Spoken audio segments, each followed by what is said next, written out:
बघाले की बाई हो, आजपर्यंत तुमच्या पद्धतीने मसूरच्या डाळीची आमटी बनवून खाल्ली असेल, पण आता मी तुम्हाला जुन्या पद्धतीची मपली बनवून दाखवते. प्रत्येकाची आमटी बनायची पद्धत वेगळी राहते आणि आजीची पद्धत वेगळीच आहे.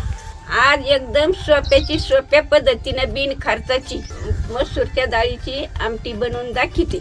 तुम्ही सगळे मसाले घाला, पण नाही चव कशालाच. आणि मी कांदा लसूण आणि मीठ मिरची घालते तर चव येते त्याला. आणि कशी करते बघा आता तुम्ही आजीची आमटी एकदम तरी भाज. की बाई अगोदर चूल चेतीली तर सरळ दुपान डोळ्यात जातं, म्हणून मी चूल अगोदर चेतीतच नाही. सगळं सांगितलं का मग चूल चेतीते, मग काय करायचं ते करून घेते. आता सगळं सांगितलंय, पटक्यात चूल चेतून घेते, कढई ठुते, पाणी टाकीते आणि डाळ शिजू घालते, कांदा भाजाय टाकीते.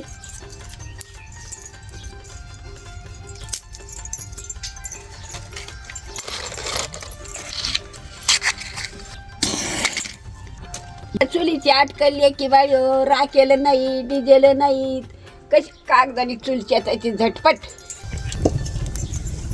कांदा कसा भाजायचा ती आटकल सांगते तुम्हाला. ह्या बघा तारीत बसायचा कांदा असा कांदा भाजी जायचा चुलीमध्ये, मोकळा नाही टाकी जायचा, असा खोसायचा आणि ह्या बघा असा चुलीत टाकायचा. ह्या बघा असा भाजून निघतो, शेलका तसाच निघतो बाहेर. चूल चेतून घेतली, कांदा भाजायला टाकला, कढई ठेवून घेते, तांबर पाणी टाकीते, डाळ शिजायला टाकीते, एवढा तांबर पाणी टाकीते. असं पाखडून सुकडून काढ रुची खाकाना खुकाना निघतो, केर कचरा असतो. आता डाळ टाकली शिजायला, अशी मस्तपैकी डाळ शिजून द्यायची, गोटू घ्यायची, अर्धा तास मस्तपैकी शिजून द्यायची. बघाली की बाई मस्तपैकी डाळ शिजली अशी शिजून देत जा. आता खाली उतरून घ्यायची. आता हे बघा उतरली डाळ. आता तवा टाकून तुम्हाला काय काय भाजायचं वाटा ते दाखवून देते. आता हे खोबरं हे तळून घ्यायचं.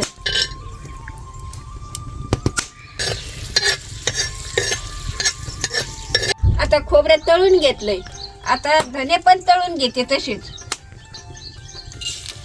द्यायचे लई. आता काढून घ्यायचे.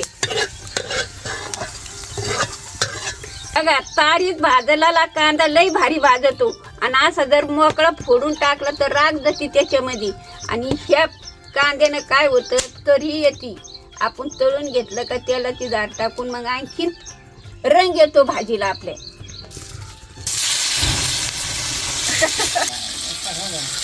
रंग आला मग असंच तळतो भाजीला, तवर रंग येतो. बघा कसा तळतो, असा तळी जा भाजीला कांदा. तळाय आता काढून घ्यायचा. बाई आता भाजून घेतले. आता खोबरं लसूण ठेचून घेते. खोबरं आणि लसूण दना चिचिते. आता खोबरं घेतले वाटायला, धने घेतलेत, कांदा घेतलाय आणि आयती मिरची आहे ती मसाल्यामध्ये परतू घ्यायची आणि लगेच आपली डाळ घोटून कडाला टाकायची. आता खोबरं वाटीते. आता खोबरं वाटून घेतलंय, धने आणि कांदा वाटून घेते.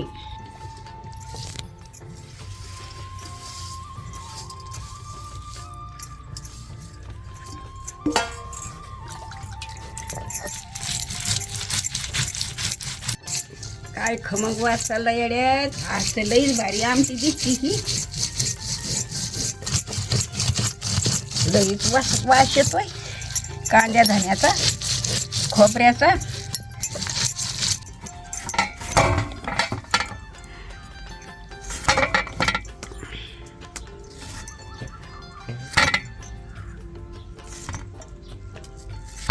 आता टमाट कापून घेतलंय, डाळ घोटून घेते.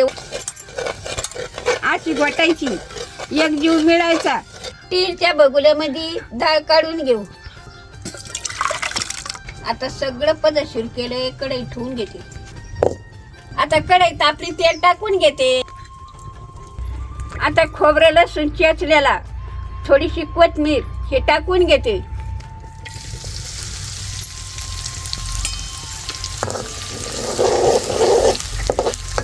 टमाटर कट केलेलं हे पण टाकून घेऊ.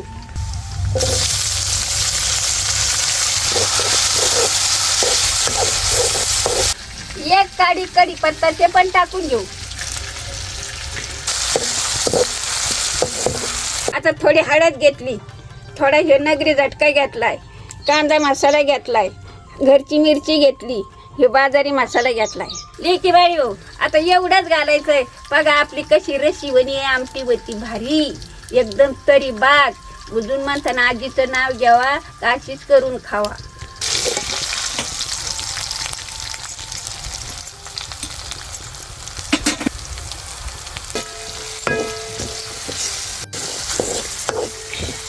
लेकी बाई हो, आता डाळ टाकी ते बघा.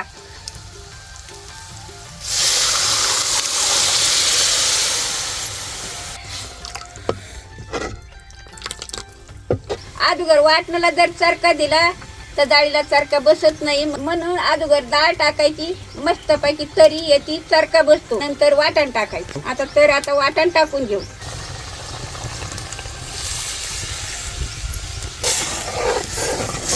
बघा कशी तरी आली.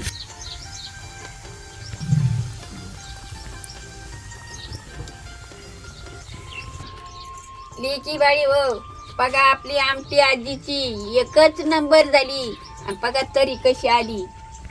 ही आमटी एकदा खा आणि आजीला बारूमास भेटाया. लेकी बाई हो, थोडा कढी यायला लागलाय.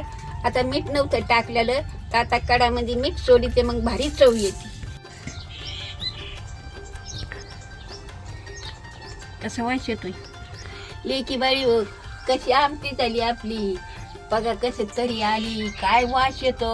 असं चाटून पुसून खातात, एक खायची तिथं दोन खाताना उठून जातात. हा बघा लेकी बाई हो, कशी आमटी झाली. आणि आजीचं नाव कायमचं तुमच्या लक्षात राहू द्या आणि अशीच करून खालता. बघा कशी झाली. बघा अशीच आमटी करी जा. आपल्या कमी याच्यामध्ये लागत, काय बाजारावर नाही आणावं लागत त्याला, काही नाही. घरची घरी सगळं सामान राहतं घरातच. फक्त डाळ आणायची लागती. आपल्याला डाळीचंच तेवढे मतलब आहे. लोकांची आणावं लागते तेवढी एकात आणि करावं लागते. कांदा राहतो, लसूण राहतो, खोबरं राहतं घरात, धने राहतेत. एवढं चेचायचं घालायचं त्याला. 2-3 मसाल्यानेच मटणाला काय खाता अशी तरी मसाला घालायचो आपला. आणि इतकी भारी झाली तर तुम्ही भाकरी सगळंच पितात. भाकर नाही चोरायचं पण पिऊन घेतात. लेकी बाई व अशी आमटी खा आणि आजीला कमेंट करा आणि भेटायला या. तर तुम्ही राहिलात मुक्कामाला ना तर करून खाऊ घालीन तुम्हाला. बाजरीच्या भाकरी करी, भात घाली, त्याच्या संग आमटी भाकरी खाऊन जा माया.